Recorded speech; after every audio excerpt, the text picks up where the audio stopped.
एका कीर्तनात बोलून गेलो कुठेतरी की आता कुणाला गुरु उपदेश करायचा नाही का आता हे आम्हाला सांगायला लागले.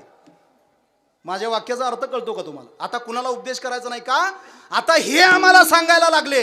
हे बोलणं लोकांकडून येतंय म्हणून उपदेश कुणाला करायचा नाही. महाराज आपल्याकडे हे आलेलं अनुभवाचं आहे, हे संतांचं म्हणणं आहे. तुका म्हणे मज धाडिले निरोपा, मला निरोप द्यायला सांगितलंय. मार्ग हा सोपा सुखरूप.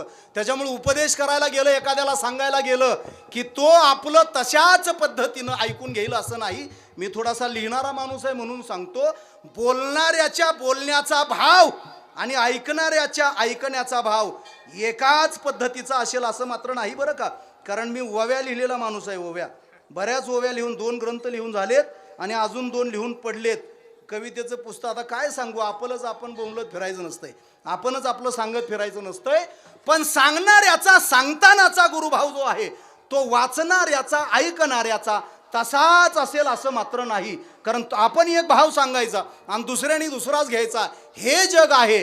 पण तुम्ही काय करा, महाराजांनी मगाशी सांगितलेलं आहे, धरी धरी आठवण मानी संतांचे वचन. संतांच्या वचनाला माना, संतांच्या शब्दावरती विश्वास ठेवा.